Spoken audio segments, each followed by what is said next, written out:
things to make the lighting work a little bit better. This is for my voice. I'm going through allergies right now. Engineering Essentials, Engineering 1000, 3-credit-hour course, and we will be meeting from 11 to 11:15 a.m.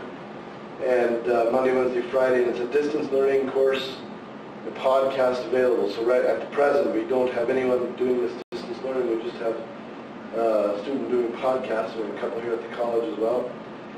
And the class begins this week and ends in the third week of December.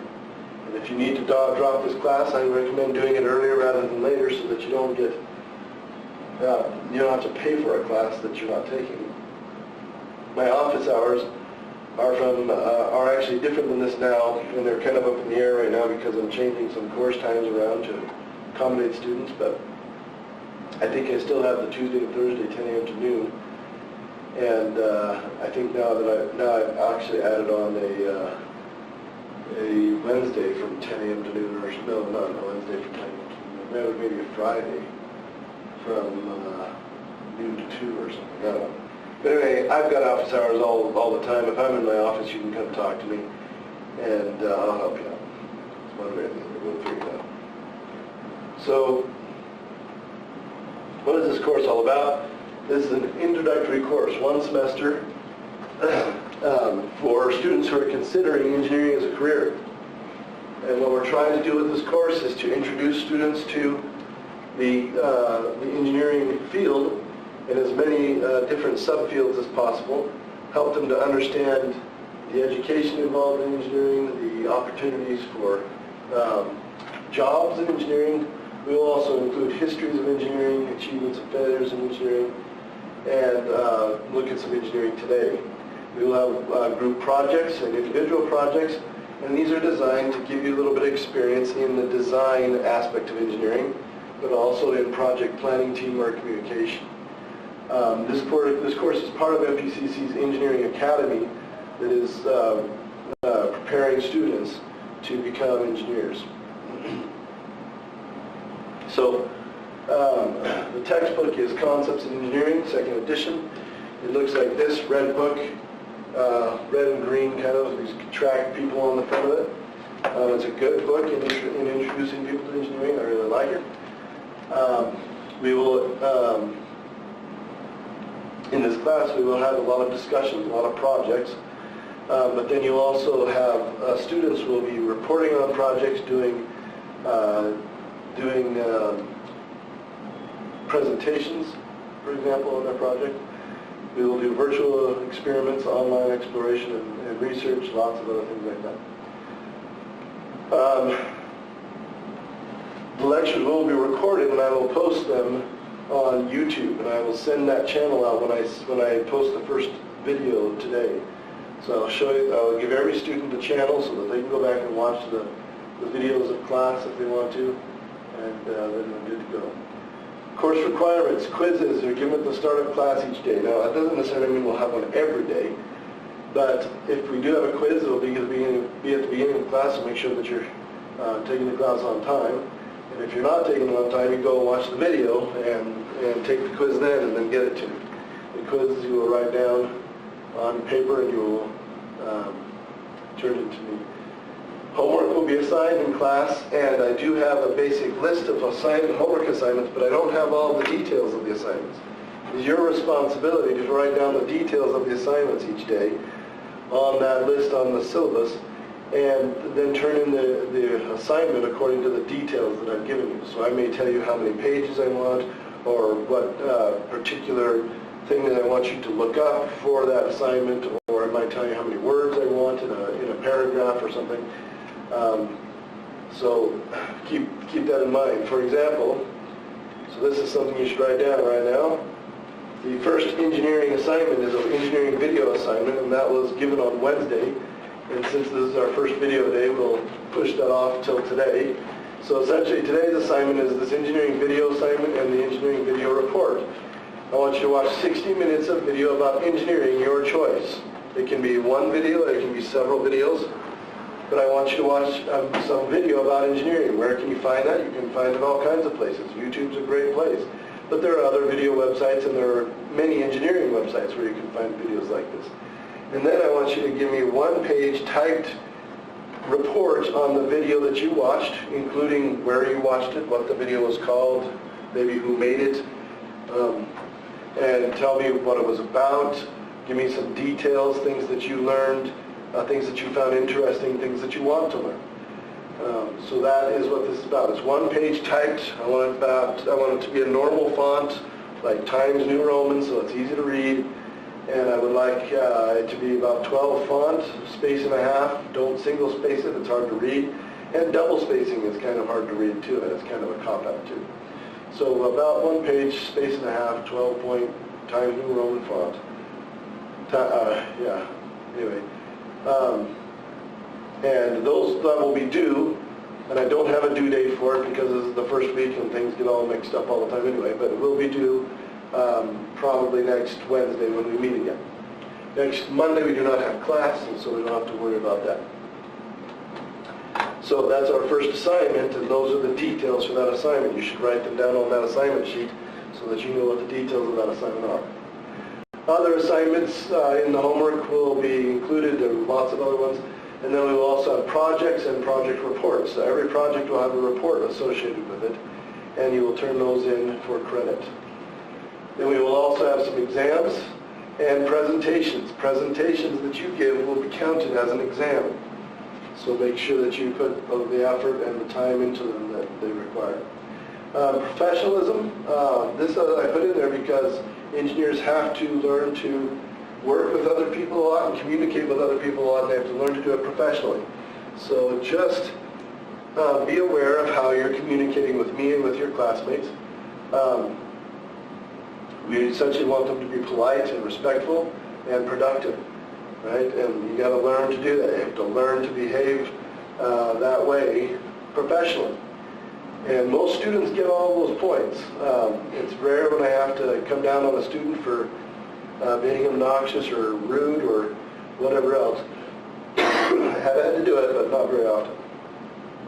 Here's how these things will figure into your grade. Your quizzes will be 10% of your grade. Your homework will be 25%. Your exam will be 30%. Project report will be 25%, and professionalism will be 10%. So it's a total of 100%, I think. Looks good. And then your grade scale is over here for the course. I generally try not to accept late homework because it's hard to grade late homework when other homework has already been turned in, so try to get it in on time. And exams are usually not accepted late at all, so if you know you're going to miss one, get here, talk to me and we'll get it done early. If you miss one for an obviously excused absence, like medical emergency, get me a note from a medical professional, or come and talk to me and we'll figure it out. But I'm not going to be very lenient with exams when it comes to duck hunting or something like that. Withdraw from class procedure. Make sure that if you're going to withdraw, you do it properly through the front office. Family Education Rights and Privacy Act is all about your privacy and your records, so I will do my best to keep things private. If you have a problem with that, come talk to me, or you can go talk to my boss, who is Sally Falcon. Students with disabilities, if you need some special help in any way in this course, I need to talk to the people in the Student Disabilities Office. We have some numbers here that you can call, but there are some other numbers as well, which I didn't include, and I'll get those on a newer version of the syllabus. And also there are some other things as far as this syllabus is concerned. Things will change, specifically this right here. This schedule is not set in concrete. This schedule does change depending on how long we need to do certain projects and other things like that. A smaller class like we have this year, we'll probably get through these projects fairly quickly, and so we'll probably add some new projects in. So hopefully that will be the case, but we've got a lot of projects on here. You can see tons and tons and tons of projects. We do go through the book. We will start on the book next Wednesday, and then we will finish with the book in the early part of October probably. Then the rest of the class is essentially project work and presentations. Even as we get towards the end of the book, we're doing some projects, and at the beginning of the book, we're doing some projects. So We do projects quite a bit in this class, so be aware of that, and we'll be good to go. We do not have any exams scheduled on this except for the final exam right now. Those will come as we complete different sections in the book and complete different projects. We will schedule those as time as we catch up on things and we're understanding where we're going with this. So,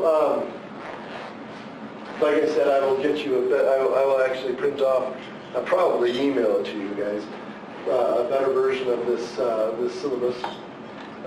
I was actually in the middle of changing it because I only had 2 students at one point. So I was in the middle of changing it to be a independent study course, and then we have a 3rd student now, and so we're going to just go back and do it as a normal course. So I've got to change everything back and fix it up. But I will do that and get that emailed out to you.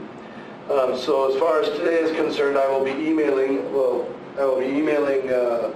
Everybody the link to the YouTube channel where all these courses will be posted. So if you want to watch these courses after they've happened, you can do that. And then I will also email you a syllabus that will reflect the changes that we're going to make for this course. And the 2 students here in North Platte already have a building kit or a project kit, and I will send out that 3rd project kit today so that you have that for our students out in Sargent, I believe it is. So, let's see, what else can I think of today? Do you have any questions about how we're going to be doing this class, how this class runs? Questions? Okay. Excuse me. So before we finish up today, the last thing that we're going to do to finish up today is we're going to go out and look at some of these engineering videos that I want you to do for your first assignment. I want you to do 60 minutes, watch 60 minutes of engineering video and write a report. You can do several videos or one, but let's start off with, let's go to the obvious place for videos that everybody goes to, and that's YouTube. Why? Because YouTube is the biggest repository of videos in the entire world. And there's quite a few good ones out there. So, for example, if I just type in engineering, let's see what I get. We have Brown Mackie College, one course a month. I have no idea what that is. Here we have, I don't know what that is either. It looks kind of weird. What is engineering? That all of a sudden becomes something that's kind of interesting. So 4 minutes, 18 seconds, let's watch it and see what it says. Whenever I watch videos in class with you, I will do plenty of interrupting of the video, stopping the video, starting the video, discussing things, so be aware of that. And if you would like to start or stop the video and discuss something, just tell me. Just speak up and say, can we stop the video? And we'll do that. Now what I have to do before doing anything else is find the volume here and turn up things here so we can hear. Hopefully we can hear. Let's take a moment to think about your morning. The alarm on your phone goes off at 7:03. You drag yourself to the shower and blast yourself with perfectly warm water in an attempt to wake up. You smear your toothbrush with too much toothpaste and scrub yourself into a foamy mess of minty freshness. You're running late, so you skate downtown, weaving through the commuters, dart across the road, barely making the lights, and jump on the train just before the doors beep shut. There's a couple of stops to go, so you pull out your phone and play a few games of Angry Birds. Alarms, trains, traffic lights, video games, toothpaste, all these things were made possible by engineers. But what prompts an engineer to improve our world? Well, they solve problems. Engineers' inspiration, and maths and science are the creative tools they use to solve them. Problems like making your alarm go off at the right time, or making sure your toothpaste has just the right balance of chemicals to give you that perfect smile, or even making a game so addictive it's almost impossible to put down, if that really is a problem. Now let's head over to the airport and jump on an aeroplane. Aeroplanes. They're so easy to take for granted. But don't forget, You can fly! Before aeroplanes, flying was quite a bit more challenging. Every bit of your plane has been touched by engineers. A mechanical engineer designed the engine. A mechatronics engineer devised the controls. The fuel? Extracted by mining engineers and refined by chemical engineers. The navigation systems? Electrical and software engineers created those. Yep, a whole team of engineers. Now we've landed in Dubai, home of the Burj Khalifa. It's the world's tallest building at 829.8 meters high. It's also in one of the world's hottest environments, reaching up to 50 degrees in summer. One of the difficulties of building the Burj was trying to figure out how to set 45,000 cubic meters of reinforced concrete in such extreme weather. The solution? A clever method of pumping iced liquid concrete into the 55,000-ton steel frame during the night. The result? A building that's vertically over 800 meters high, rather than horizontally all over the ground. Now let's jump into our time machine and go back to Saturday. Saturday, March 1932. The Sydney Harbour Bridge is about to open. The bridge is a marvel of civil engineering, and a pretty cool place to set off some fireworks. Since 1815, people had been talking about building a bridge to connect the two sides of the harbour. The problem was that the harbour was so incredibly wide. How could a bridge span such a width and support its own weight? The solution? The Romans! Well, actually it was an idea they came up with. The arched bridge works by transferring the weight into horizontal and bracing them at the ends of the arch. But what about the future? What problems will engineers solve next? Will we finally have affordable solar power? Or robots that can perform life-saving surgery? Or a building that's so tall your view is of outer space? Or how about finally engineering a working hoverboard? Seriously, we've waited long enough. So, what is engineering? It's solving problems. It's taking crazy, out-there ideas and seeing if they're actually possible.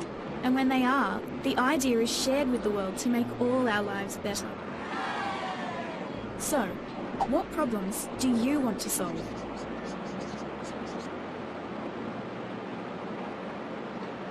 So a great little video about what is engineering. And it actually shows you something that I really try to emphasize in engineering, and that is creativity. Right? Engineers, by far the most creative people you will ever meet in the world. You can talk all you want about musicians and artists and everything else, and they don't even come close. They don't even come close. All of the most creative acts in all of time were created in technology, not in art, not in music, not in literature. All of the most creative acts of humankind were created in technology. Okay? From the invention of the wheel, way back who knows when, to the invention of the iPhone. Okay? All of them have changed humanity more than anything else. They've defined who we are and what we do. And so it's really quite a privilege, I think, to be part of this group. And that's one of the reasons it's so difficult to become an engineer, is because you have to learn these abilities. Being creative, contrary to popular belief, is not just a natural thing. Creativity is something that you exercise, it's something that you learn, it's something that you develop. It's not something that just is a part of you.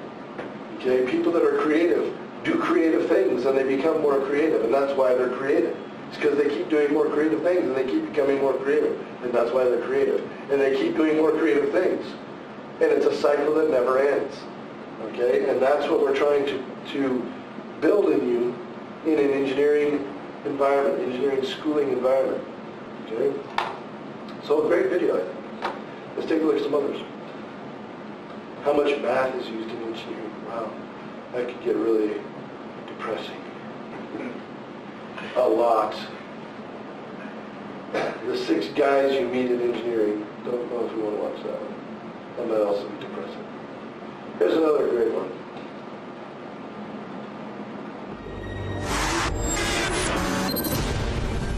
There's an air when you walk in.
I'm going to go ahead and stop the video right there because they have these roller coasters. They keep showing roller coasters. Roller coaster design is an engineering field, believe it or not. It's a pretty small one. The number of people that are successful in that field are very few and far between. In fact, probably the most successful designer of roller coasters has been doing it since the 70s, and he's still doing it. And when people want a great new roller coaster, they still go to him. Okay? He designed roller coasters in California, at Six Flags, and in America, all across the United States, at many, many places, and then all across the world, eventually, in Hong Kong and Dubai and United Arab Emirates, all these places. But it is very much an engineering thing. It's a cool engineering thing, but it is very much an engineering thing.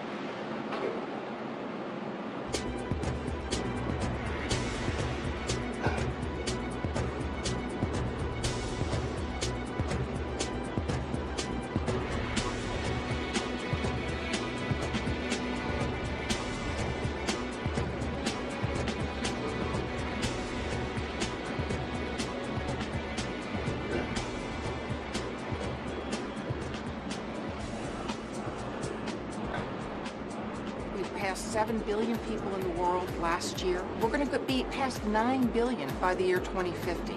And we're all occupying the same space, so there's a lot of issues around protection of people and the environment.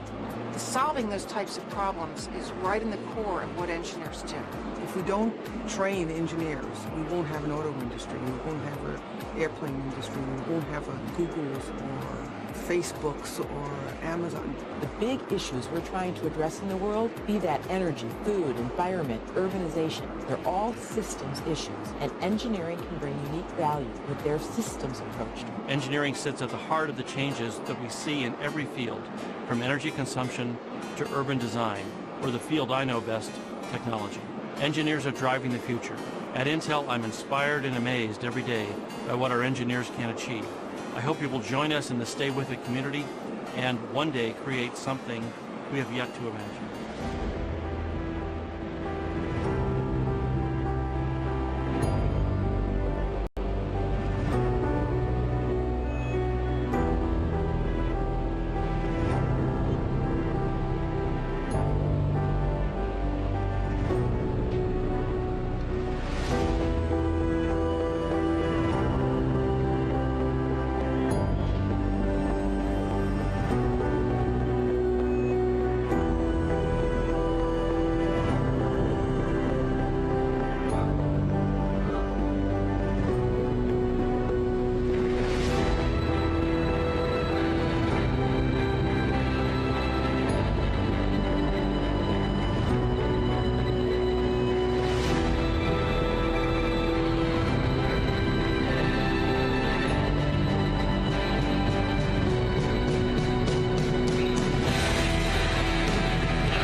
kind of funny, they show all this new technology, and then they show the space shuttle, which is 1970s technology. The computer in your iPhone is more powerful than the computer on the space shuttle. It's just that the computer on the space shuttle can handle the radiation and heat and battering of space travel. The iPhone doesn't do so. Anyway, another great video, I thought. They showed a lot of the more modern things going on in engineering. For example, you may not have realized it, but right there is a Mars rover landing on the surface of Mars. Right here is the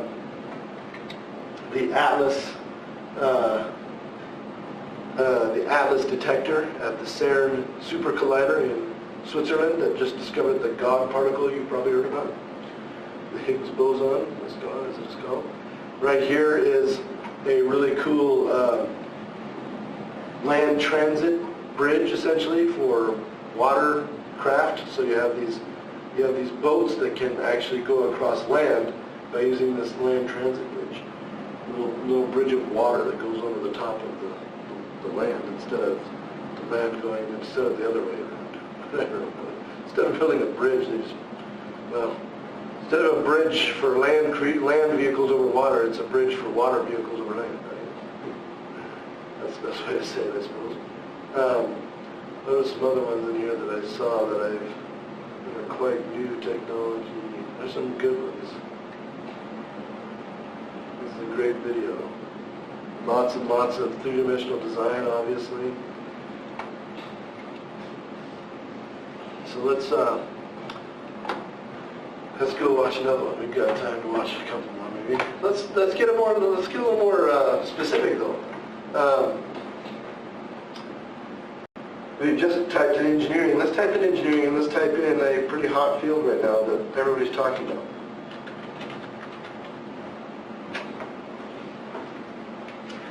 This is a really good technique when you're searching for something online. Is to start very, very general, and then as you get ideas to go more and more specific with your searches. So the very first thing here is an advertisement by MakerBot, which is actually the company that I bought my 3D printer from. MakerBot is one of the most successful 3D printer companies for consumers. Started in a garage by two engineers, in a garage in Brooklyn, New York. And now they are owned by one of the biggest 3D printing companies in the world. Probably the biggest.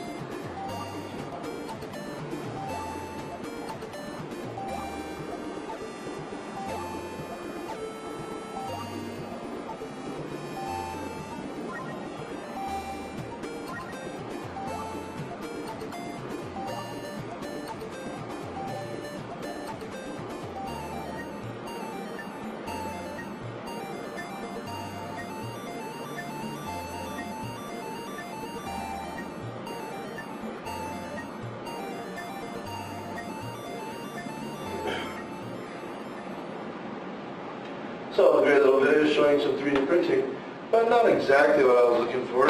I'd like to see some more about the engineering of 3D printing, what's it all about.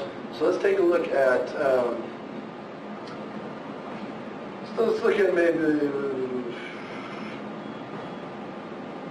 let's look down here a little bit.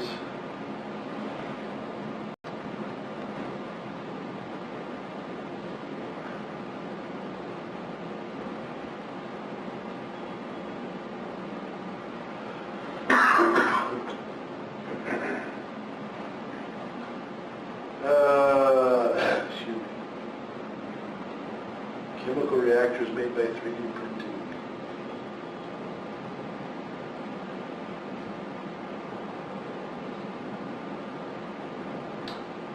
Let's look at this right here. Biomedical and engineering applications of 3D printer takes a three-dimensional digital file and converts this information into a series of layers, and then deposits these layers, regardless of the material that's being printed, successively to build up a three-dimensional physical object. And although 3D printers have existed since the mid-'80s, it's only in the last 5 or so years that they've really entered into the common lexicon. In the academic space, 3D printers are allowing our students, number one, to iterate their designs very, very rapidly. So they can bring their digital file over to a 3D printer, they can click print, they can see if their design intentions are realized, and if not, they can very rapidly make alterations to that design. The second way that they've been incredibly important in the academic space is that it allows students to create things that their hands don't yet have the skills to create. So complex and organic geometries are something that the 3D printer has no problem with. Creating a complicated organic shape is just as complicated as creating a simple cube. And thirdly, in the academic space, we essentially are using the 3D printers to visualize data in new and novel ways. So adding a third dimension to our data. And this is evidenced by the work that we've done in the medical community, the work that we've done in the biomedical community, from printing folded proteins to printing human nukes. The CEID is an invaluable place for vetting new ideas that are related to technologies like 3D printing. I came here with an idea about the way that I might use this data to do 3D printing, and at the CEID I was able to turn those ideas into concrete, actual models, and those prototypes have allowed us to develop infrastructure in the Department of Radiology, where now we have 3D printers of our own. And I don't think that that would have happened without the capabilities and resources that are available at the CEID. One of my favorite 3D printing stories here at the center is the development of this part. This is a representation of a race car part called an upright. It was designed by one of our sophomores on a Bulldogs racing team. And the upright is arguably one of the most complicated parts on a race car. It undergoes tremendous load and it accomplishes a lot of functions. It holds the wheel onto the car, it takes the brake disc, the brake caliper, in addition to the A-arms, it allows for steering. And as I mentioned, this was designed by a sophomore who'd never designed this part before. And what he did was he brought it into one of our digital CAD packages. We drew out the part. We sent him over to the 3D printer. He was able to 3D print this part, a one-to-one scale representation of what he was trying to design, bring it over to the physical race car to see if his design intentions were realized. Once he had worked out all the kinks of his design, we were able to give him a piece of aluminum, which we then took into our machine shop, and were able to CNC mill out the final upright that would be used on the race car. So, that's Yale. See if they've got any other videos from Yale here. Yale's got a big center for doing 3D printing. So we can maybe find some other good videos from them. But now that gives me an idea, because I happen to know also that there are companies out there using 3D printers. And so I'm going to do engineering 3D printing, and I'm going to type in the name of a company that I happen to know that I've heard of that's doing this. And that is, let's see if I can remember what company it is. Lockheed Martin.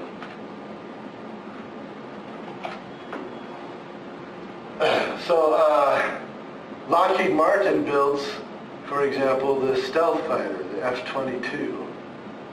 And let's take a look at what they do here with 3D printing. Wireless networks are awesome. They're big, fast, and dependable.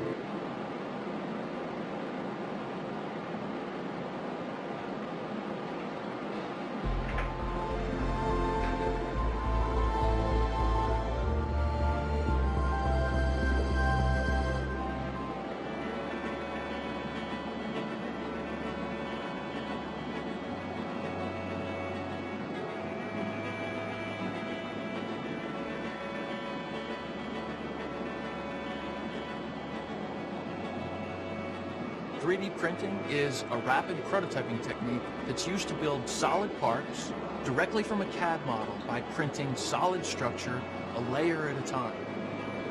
3D printing can be used with many different materials.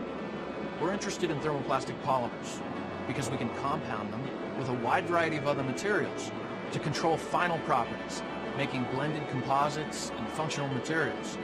These thermoplastic compounds are suitable for 3D printing because they can be melted and deposited a layer at a time, really a bead at a time, to form a cross-section of your part. When 3D printing was first introduced to the aerospace industry, we were eager to find ways to apply it. We understood that 3D printing could build complex structures. We realized that we could build advanced design geometries not previously possible. We knew it could build parts quickly.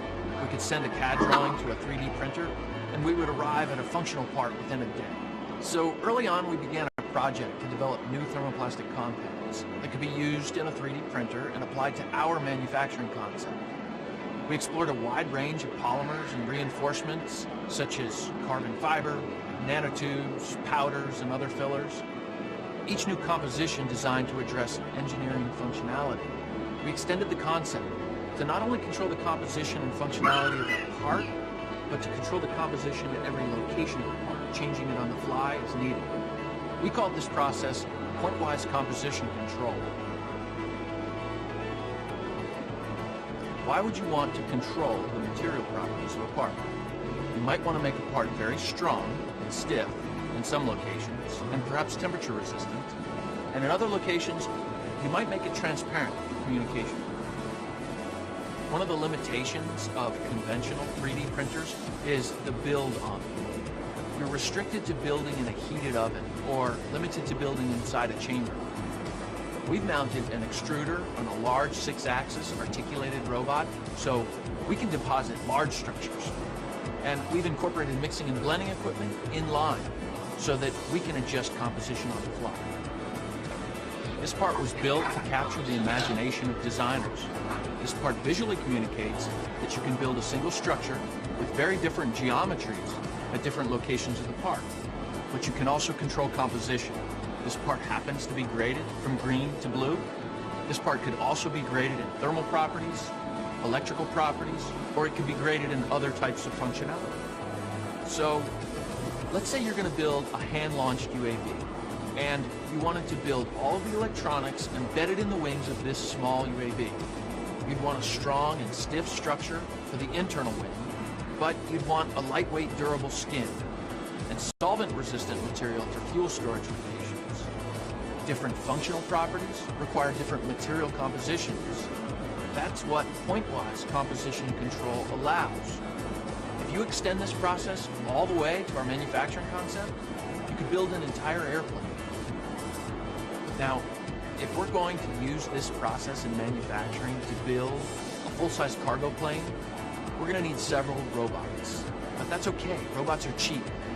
The robots can be stationary floor-mounted and rail-mounted overhead on a gantry system. Several robots, all at different stations, building structure in concert, all at once. We're going to build with structural materials. We're going to build with functional materials.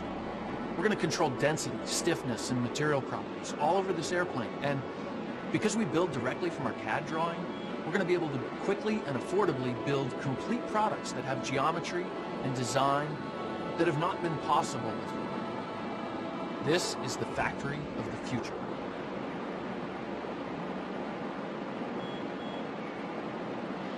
So, it just so happens that Lockheed Martin is the contractor for the F-22, which is the stealth fighter we use today, and then the F-35, which is the one that is coming out for the Navy and the Marines to use and the Air Force to use as well.